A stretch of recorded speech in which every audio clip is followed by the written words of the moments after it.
Hello, my name is Paul Gilbert. I'm from the Compassionate Mind Foundation, and welcome to the Creating a Compassionate World series of interviews. Now, today I'm delighted to welcome Professor Richard Wilkinson, who I've known for many years, and he's been a pioneer in helping us understand the impact and importance of social and economic inequalities on our states of mind, our mental health, physical health, and social problems. So I'm now going to say a little bit about him, and then we will meet Richard. Richard studied economic history and the philosophy of science at the London School of Economics before training in epidemiology. He is now Professor Emeritus of Social Epidemiology at the University of London Medical School, Honorary Professor at University College London, and Visiting Professor at the University of York. Since his initial research focused on health inequalities, his books and research papers have drawn attention to the tendency for societies with bigger income differences between rich and poor to suffer a heavier burden of health and social problems. Two of his books have been subject of documentary films, The Great Leveler, or the Channel 4 TV's Equinox series broadcast in 1996, and that was based on his Unhealthy Societies book. The Divide, based on The Spirit Level, was released in April 2016 and is now available on Netflix. The Spirit Level, written with Kate Pickett, is now in 24 languages. It won the 2011 Political Studies Association Publication of the Year Award and the 2010 Bristol Festival of Ideas Prize. His first TED Talk, How Economic Inequality Harms Societies, has been watched by over 4 million people, and his second, The Link Between Inequality and Anxiety, was viewed by 750,000 in the last 2 weeks of this release in 2021. Richard has received a Solas Silver Rose Award, the Irish Cancer Society's Charles Cully Memorial Medal, and was the Australian Society for Medical Research medalist in 2017. He and Kate Pickett published their latest book called The Inner Level in 2018. And so, with that fantastic background and the amazing amount of work you've done on the issues of social inequality, I'm delighted to welcome you, Richard. Richard and I have known each other for a while, and he's been very interested in status psychology, as have I. So, Richard, can you tell us a little bit about how did you get interested in exploring the issue of inequalities and its link to health and social problems?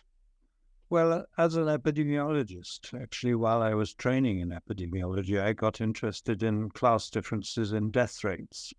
And from a background in economic history, one of the first things you think about is the effect of incomes on death rates.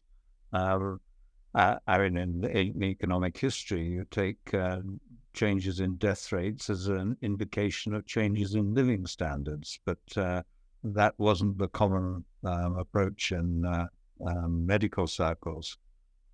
So I was one of the first people actually into epidemiology, not from a medical background, but from social sciences. But anyway, working on inequalities, lots of aspects of inequalities affecting health, I gradually homed in on income inequalities, and then on their effects not just on health, but on a much wider range of outcomes, including violence and things to do with child well-being and so on. Yes, that's amazing. And you've gone on to look at things like mental health and stress. I saw really fascinating, I think it was a TED talk that you did, showing the really high levels of stress in modern societies. Yes, I think one of the big changes in the understanding of the drivers of population health was a recognition of stress, the psychosocial factors. I think when I first got into public health, we thought that the important thing was to identify what aspects of social class differences in health, the material aspects, was it bad housing? Was it working conditions? Was it air pollution or diet? We were thinking in those very material terms about health. But it gradually became apparent that psychosocial stress was a really important general risk factor for poor health, making you age faster, in effect. Yeah. And the other interesting thing I think is very interesting is, in the compassionate mind approach, we see that we have these different motivational systems. One is to be caring and supportive of each other. The other is to be competitive. And when we're in competitive mind states, then we have all the issues of social comparison and feeling inferior to other people, seeing that we have less opportunities than other people, and then attributing that to our own inadequacies or whatever. And I think you've written brilliantly on that process by which it's not, as you say, just the inequalities of things like poverty and the physical constraints on people's lives, but there's these social ways in which people think about themselves and how they relate to others. Yes, I think an important element in research and one's interpretation of data analysis is really one's own psychology. And in a sense, I think some of my work is my own psychology writ large. But I was very helped by Helena Cronin in the philosophy department at LSE, who I think made people in the social sciences think seriously about evolutionary psychology in a way that I think we'd neglected to before. And I gradually, I think, became interested in how inequality and different kinds of societies affect these issues we've already been talking about to do with whether you're in a society which is more, as it were, caring and sharing, or whether it's a hierarchical society.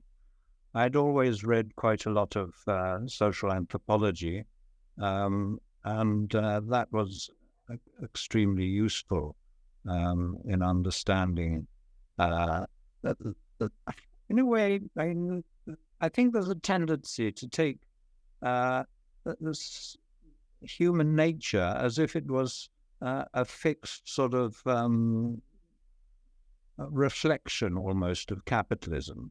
And it's only when you read about very different societies, like hunting and gathering societies, which instead of being based on market exchange, are based on gift exchange and food sharing.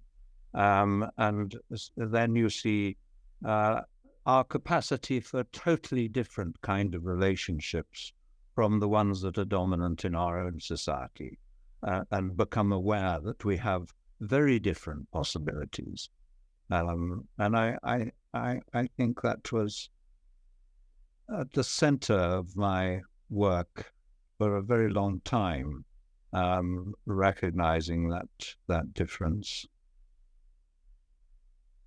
Yes, I mean, we've interviewed Darcy Navaz, actually, who's done a lot of work on that process about the transition of hunter-gatherer societies and with the advent of agriculture, which then increased, well, it reduced the mobility of groups and increased wealth, and then people started to compete for how many cows and so on.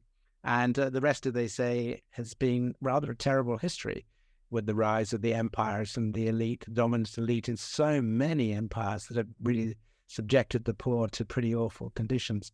So, I mean, that is such an important issue, isn't it? That basically we're biologically set up for relatively small group living of exchange, care and share. But it's when our groups became supersized and wealth increased, that's when we ran into problems, really. Well, yes, I think I noticed in your work, you emphasize the effect of increasing wealth.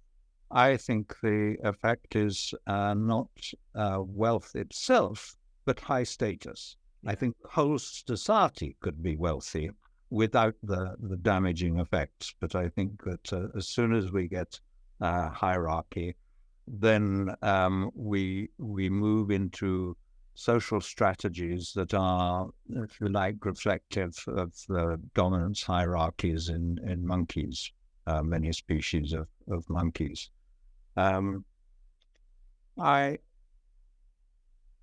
I always put inequality at the center of things because I think it destroys the mutuality, the gift exchange, the empathy between individuals.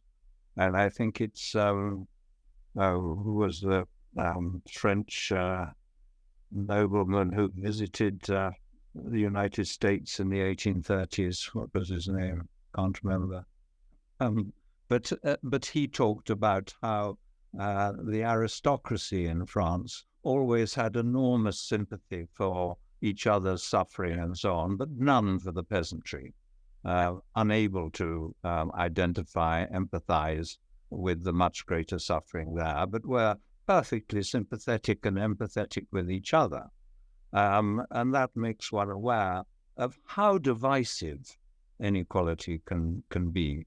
And it also shows how, and if you read Malinowski writing about the Trobriand Islands, the gift exchange there, which had been in a way perverted by the development of inequality in that society. And of course, gift exchange is crucial to that mutuality, just as in animals and to some extent in us, touch and grooming in monkeys is crucial to the sort of social cement in a group. In human beings, it's the little kindnesses we do for each other, and touch is still important, obviously, but the endless little kindnesses. And I sometimes quote Marshall Salins, an anthropologist who concentrated on hunting and gathering societies, who says gifts make friends and friends make gifts. Yeah. It's that social bonding, the indebtedness that is so important. But as soon as you get inequality, the poor cannot reciprocate. And they become, if you outdo people with your giving, I mean, to the societies where chiefs gained their power simply by outdoing others in generosity, making them inferior. And so the bonding effect of gifts as a kindness and link between us gets destroyed by inequality. And then you get, as I said earlier, to the inability to empathize across class differences. And I think also the whole psychology to do with hierarchies, the social strategies to do with living in hierarchies, where you get into what you've called the control and hold approach to not only to resources, but your relationships with others. I have always thought of the most fundamental problems within any species, including human beings, coming from the fact that members of the same species all have the same needs. So we can compete for everything. We can compete for food, for nesting sites, for territories, for sexual partners, for jobs, for clothing, whatever it is. But as human beings, we have an enormous potential to be each other's best source of help, assistance, friendship, love, learning, cooperation. And so other people can be the best or the worst. And I think that the issue is to do with how you control that, how you determine which of those approaches, which kind of relationship is dominant in your society is absolutely crucial. And I think that's why, and in fact, Marshall Salins, the anthropologist I mentioned earlier, suggests that instead of the life in societies before governments being nasty, brutish, and short, as Hobbes suggested, they maintain the peace through gift exchange, as I said, through that, so using gifts and food sharing as the social bonding, avoiding the conflict and the harm that goes with those relationships. Yeah, I think that's really interesting, Richard, really interesting. I mean, there are a couple of things, isn't there? One is, Robin Dunbar's work on groups of about 150. And when you start to get beyond, well, reciprocation becomes tricky. That's when hierarchies start to recreate themselves. Yes, but it's also that in market exchange inherently expresses an opposition. You hope to buy something as cheaply as possible, and the seller tries to get as much as possible. And I've read in a number of societies, as soon as you start getting money and there starts being the possibility of market exchange, it's something that is a bit disrespectful and not quite socially acceptable. And so you don't do it in the village, you do it outside. It's disreputable, that's what the word. Yes. And I think it's because of that overt expression of the opposition of interests. Yes. And so we not only don't have the sharing and gift exchange, we have our normal way of relating to each other is through that opposition of interests. And of course, it's also in wage labor. I want to get away with doing as little as possible and get as much as possible. And that's the way we come to understand ourselves. Yes. And we think that's human nature. Yes. And it's only when you read the anthropology that you realize that there's no reason to call it human nature at all. There are opposite characteristics that would have just as good a claim. Yes. I think that is one of the tragedies of humans, actually. I wrote a book called Living Like Crazy, that actually we're living in a rather mad creating world. We're living in a world that's actually quite toxic to the human brain in many ways. Some ways it's not. We've got medicine and some wonderful things as well, but socially, I think it is quite a toxic society. And coming back to your point of sharing gifts, the other point about sharing gifts is that you are expressing a sense of value. I am of value, and gratitude then becomes very important because I value what you have to offer. I value this. And that has been quite a serious problem, particularly with some of our younger people, those who don't have jobs or whatever. And when you talk to these people who are depressed, they say, yeah, but what value do I have? Who needs me? Who wants me? I don't have a place here, So that sense of, I have something that people value. I have something that's worth giving, that the ability to give of my labor, give of my time, that for some individuals has been lost. And that is quite a major issue. I think, as you do, that being valued is at the heart of it, and part of inequality's damage is telling a whole swathe of the population you are worthless. Yeah.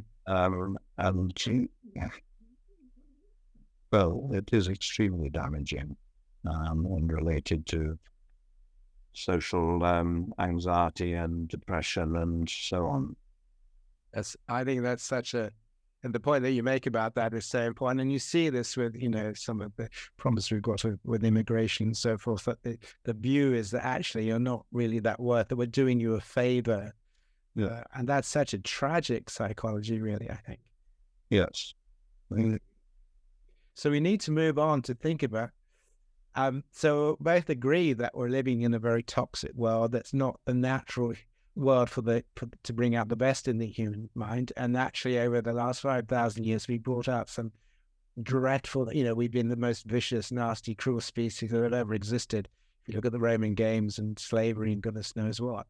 So the question is then, how can we, given that we live in this diverse world of some people have massive resources, 5% of the population own 70% of the wealth or whatever the figures are. What can we do to kind of begin to address some of the important things that you have illuminated for us? Well, I think that we're going to have to deal with inequality partly in order to deal with the climate crisis. There was a publication, a research paper earlier this year that said the most important determinant of whether environmental policies are acceptable is their fairness. And of course, it's particularly important because the environmental footprint of the rich is, well, depending on how small a minority at the top, you're looking at 10 or 20 times as big as the environmental footprint of poorer people in the same society. And of course, the same problem exists internationally between rich and poor societies, and the recent COP27 has begun to perhaps make a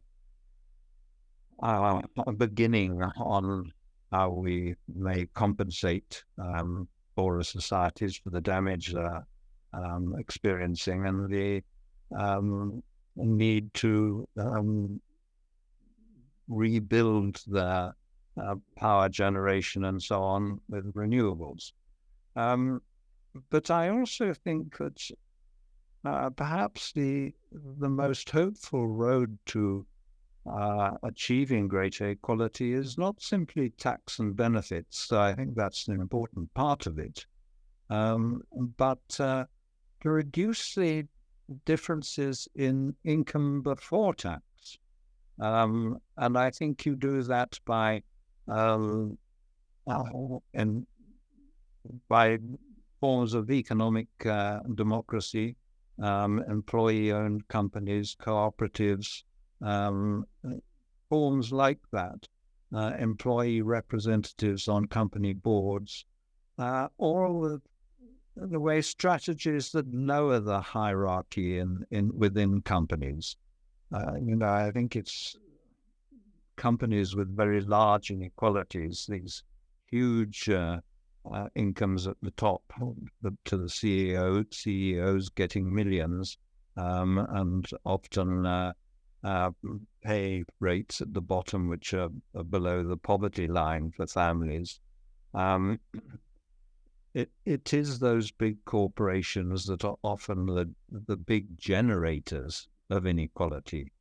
In a way, I think a company hierarchy shows that part of the purpose of that company is to concentrate wealth at the top.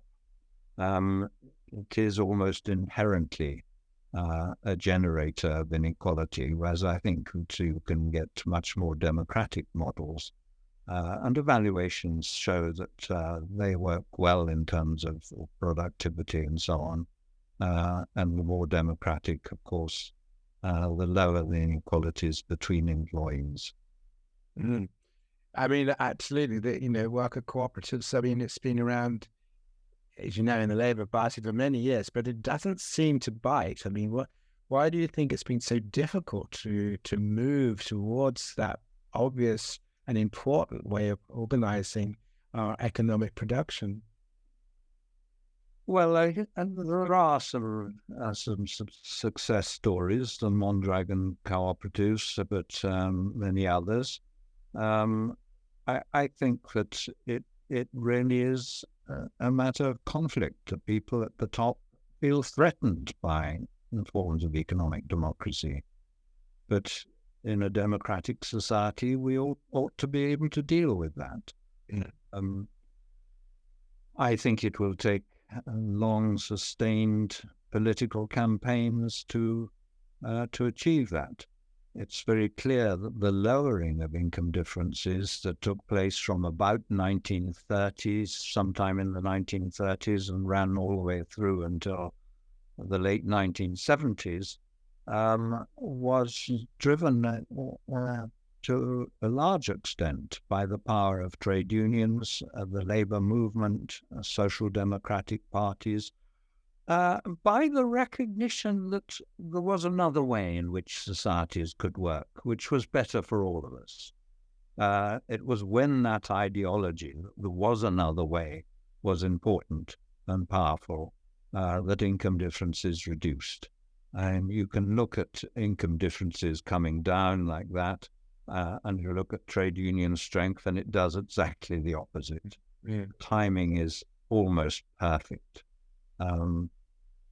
So I think we have to think in terms of large political movements and rebuild that sort of and that ideology that there is a better way of doing things, which I think will marry into the environmental issues dealing with the climate crisis. And indeed, most of the green parties, green environmental campaigning groups do put greater equality high on the list of objectives. They are increasingly being seen as going together, necessary accompaniments of each other.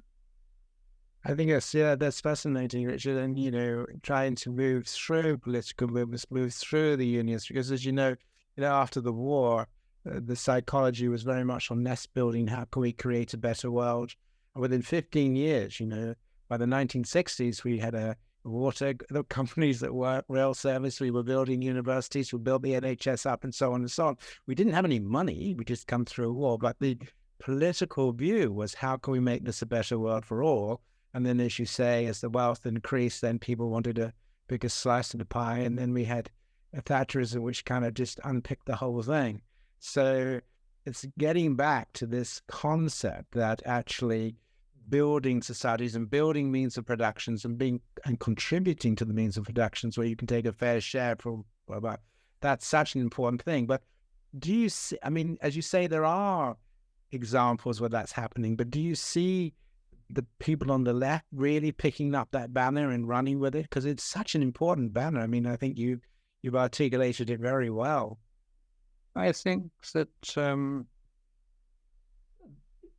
there is increasing attention to economic democracy. More and more think tanks are talking about it, writing reports about it, but also, in a way, equally important ideologically, is the growing interest in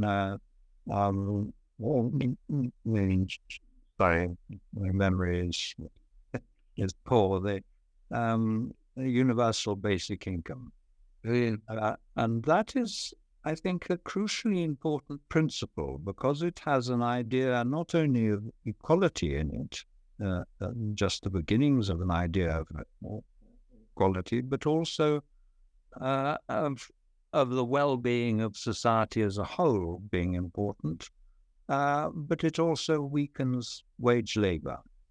It begins to free us from that. And so, maybe we'll start having more leisure, spend more time in activities which we do not regard as a burden. We do simply to get a wage we can live on. And I do actually think there are other lines of other patterns of change which are pointing in the same direction.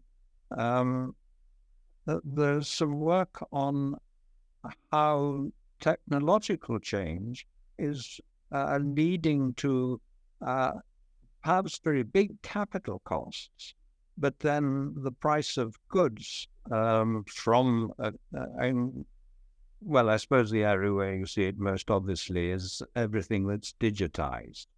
Mm-hmm.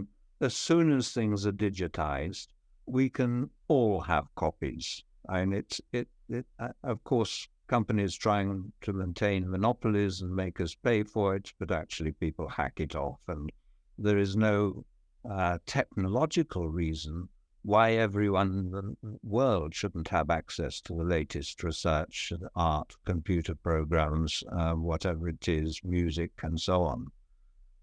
But there are suggestions that it's not only digitization, but other areas of production have the same pattern, moving to make the costs of individual goods very low. And so it becomes easier to imagine a world in which most of us have, or all of us have, access to the basic necessities. And perhaps even as with digital goods, access which is free. And if, as I do, you regard market exchange and wage labor as the thing that tells us all the time, my interests are separate from yours. I am self-interested. I have to have my money and so on. If you weaken those mechanisms, the systems we live through that use those mechanisms, we maybe begin no longer to see ourselves as so overwhelmingly self-interested. Our view of human nature perhaps begins to shift. And the sort of human nature as capitalism writ small begins to weaken. I mean, that's very heartening, isn't it? I mean, and the other thing I think is quite important is, in compassion, we think about facilitators and inhibitors, okay?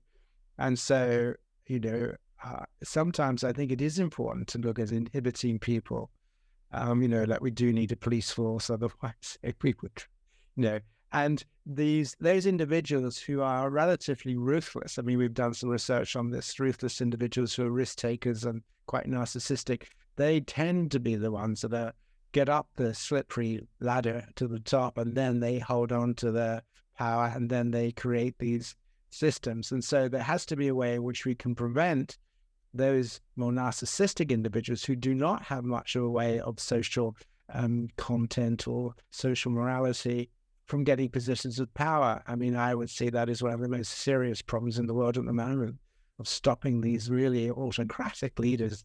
Yes, but the people who worked on hunting and gathering societies, they say, people did have a desire for dominance and preeminence, but it was kept in control by what they call social counter-dominance strategies. And so if people became sort of uppity and domineering and so on, you tease them about it, you laugh at them, but you may ostracize them if they really won't reform. So it's clear that for tens of thousands, maybe hundreds of thousands of years, equality was maintained in nearly all societies by society as a whole acting against anyone who tried to take on a dominant position. And, although people might say, well, if you wouldn't have any leaders, people who produce great innovations and so on, that's to misunderstand how these things are motivated. I mean, the great composers and artists, the great scientists were not motivated by money. They were fascinated in making a scientific contribution, and whether they could understand whatever it was, or the interest in art, which actually often made them extremely poor rather than rich. And the greatest achievement for a scientist is, of course, the Nobel Prize. And I don't think it's the money that's attached to that. It's the recognition. And of course, if we make an important contribution to our society, to other people, if we understand, if we identify some hitherto unknown cause of an important disease, the recognition that comes with that would be such a reward. I've worked in public health, but I often think how lovely it would have been actually just to work on one disease and actually say, I identified the cause of that disease. And my desire for that, the attraction of that, is nothing about money. It's completely to misunderstand human motivation. The desire to contribute and to be recognized for it, I think actually goes back into, again, into our hunting and gathering past, that how you maintain membership of the cooperative group, which is essential for your survival, is to do things which are useful to other people. That is your security. It's when people know you're doing things that are good, worthwhile, useful, that you are secure in the society. Whereas if you're regarded as someone who's entirely self-interested, who's always, won't cooperate, then you become at risk of being ostracized and thrown out of the group, which is pretty well a death sentence in a hunting and gathering environment. And I mean, that brings us back to this whole issue about how do you create a society which values but also gives people an opportunity to be contributors. Because, people talk about the welfare state as a nanny state. We have to give to all these people who are poor. But you see that, I agree entirely with you. That's absolutely the wrong way of thinking. Where what we need to do is completely invert that and say, well, how do we create opportunities for these people to be contributors, to feel self-esteem, to feel in control, to feel that they have something to offer society, rather than keep telling them that they're parasites on society or whatever.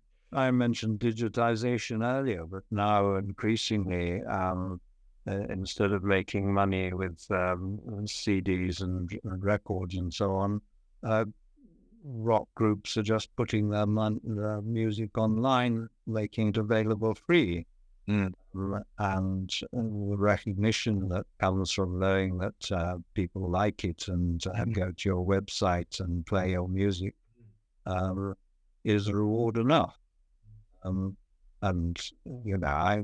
been very pleased at the couple of TED Talks I've done and have attracted a lot of attention. And, those things aren't to do with money. I get absolutely nothing for my TED Talks, but I'm very pleased to have done them. That's right. And you're quite right. I mean, the internet is just full of everybody wanting to share, from how to fix your guitar to how to make fairy cakes and how to take a cycle ride in the hills of Scotland, whatever. I mean, everybody wants to tell you things for free, and they want to offer you things for free. You're quite right. There is, if you ask people the way somewhere, if you're a bit lost, almost always the person who asks seems rather pleased to be able to tell you the way. Yes. It's a pleasure. We like that giving. And although I talked about gift exchange in hunting and gathering societies so long ago, you can see it still exists. I mean, not only in things like Christmas, but food sharing, that we eat together, that words like companion combine the word for com, meaning with, pan, meaning bread. Your friends, your companions are the people with whom you share. And in Christianity, the communion service is about sharing essential the bread and wine. It's a symbol of sharing. I think that it's people have forgotten that that's what it's about.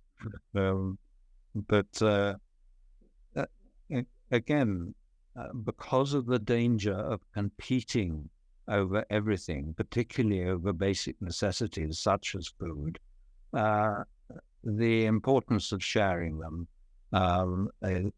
can't be underestimated. That can't be overestimated. It's essential to a well-functioning social organization to deal with poverty, to deal with hunger and need. But I also think we have to recognize that modern production is technologically entirely cooperative. You couldn't do without the contributions of thousands of people to make a car or a television set or something. And the division of money from the production of that is basically nonsense. It's not about the value of your contribution. All the contributions are essential. And I suspect we need, in peasant production, was individualistic. That the individualism of peasant societies made sense. It doesn't make sense now when we're interdependent all around the world. And although you talked about, 150 being a sort of natural group size for human beings, I think we should be aware as well that actually the size of our moral universe has increased all the time. We used to think that anyone from a different village were the out-group. Or outside, anyone who wasn't part of your nuclear family was the out-group. But now, increasingly, we're recognizing that people the other side of the world, we depend on them. We depend on each other.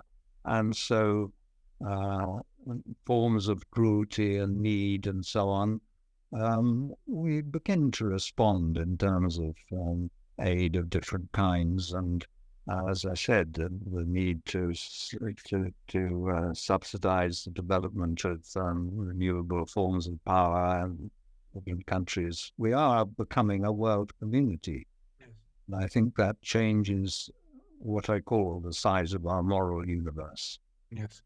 I mean, the social media, of course, and the technologies of communication have contributed to that. Or education, I think, is another big area where we've got a lot of work to do on helping people move towards compassionate values, particularly schools that tend to focus on competitiveness and so forth. So, I mean, we've kind of moved around to this real importance of actually societies that are based on contribution and the ability to create organizations where people feel they have an opportunity to make contributions and not just outside of the domain. Yeah.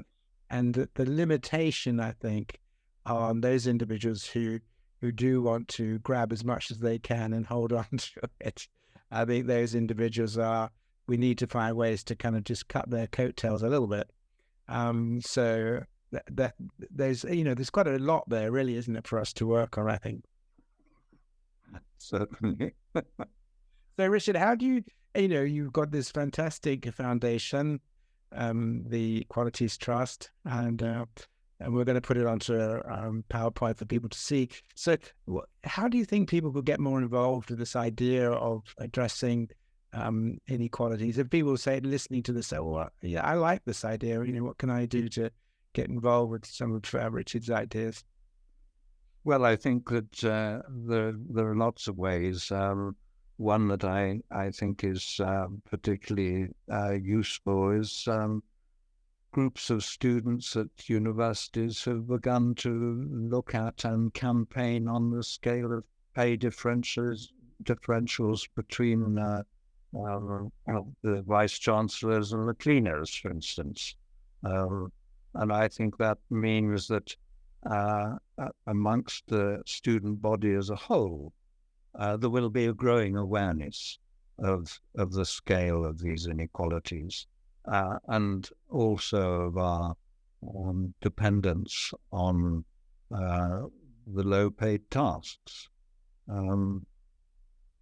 I do think things are beginning to shift. But one of the things that I was involved in is the fairness commissions. A number of cities in Britain, I think 15 or 20, usually ones with Labour-controlled local authorities, set up fairness commissions to make recommendations for how they could increase fairness locally. And one of the changes they led to was that the local authorities began to pay the living wage rather than the minimum wage, which was, I think, about 20% higher, varied a little bit depending on whether they are in London or outside London. And some of them to look at the pay differentials in the companies that those local authorities bought from. And of course, there's the Living Wage Foundation, which hundreds, I think thousands of companies have now signed up to. Wow. And those are not only important in terms of what they actually achieve, in terms of changing the differentials and improving wages at the bottom, they're also important as an expression of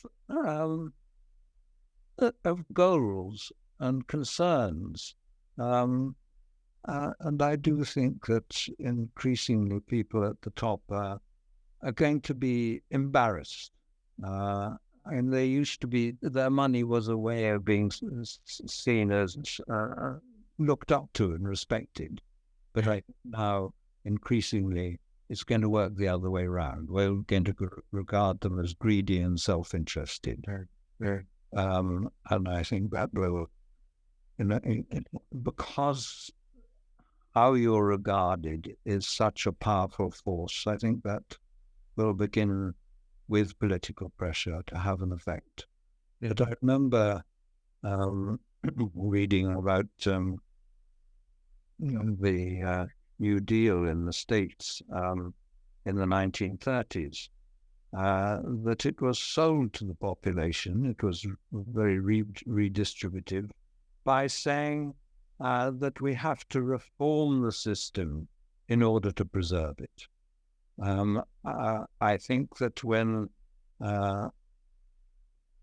capitalism as we know it is seen as threatened, it will then lead to attempts to reform it and change it, and there'll be more scope for the kind of things we're talking about, such as employee ownership, economic democracy, and so on.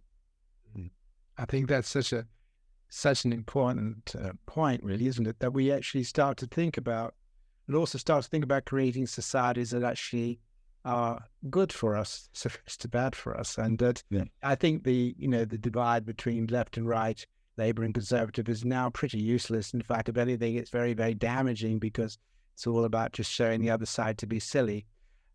What we actually need is genuine thinking about how do we create a compassionate world that brings these levels of stress down, that brings these levels of mental health and physical problems down, that creates a world where we, so even in this country, we don't have houses full of mold, for example. And that issue about putting compassion, the concern with the other, concern with addressing suffering and unfairness in the other, I think that is gradually coming. But we need to have a political orientation that puts that center. And it's not really about communism or fascism. It's really humans. We have to create society that are fit for purpose for humans. And that's our big focus. So I think, can I just say, I think what you have done in your work has been terrific, because you have clarified very clearly that the issue of inequality is not just about social justice and economic resources. It's also hugely important for the kinds of minds we have, the kinds of values we have, our vulnerabilities to health and mental health. But I think it's interesting, Paul, that you started as a psychologist with an individual focus. I started with a public health focus, and we've come together in the middle. Yeah. And so there's a sort of growing understanding of a continuum from the societal determinants to the individual determinants. Yes. It all fits together. Yes, that's right. Fitting together to create a world that, we want our grandchildren to grow up in, as they say. Yes, absolutely. Richard, the hour's gone by very, very quickly. It's been an absolute delight to talk to you again. And once again, just to thank you so much for the amazing work you've done in your lifetime and all of the wisdoms you've given to us. So hope people will enjoy this video, and do check out the Equality Trust and do read Richard's books, because they're absolutely fascinating, and see his TED Talks. Well, I'd like to return many of those compliments. You, Paul, have given me some key leads. I'm very grateful for your work. Thank you very much. Okay, so goodbye for now, and we'll see you next time. Not you.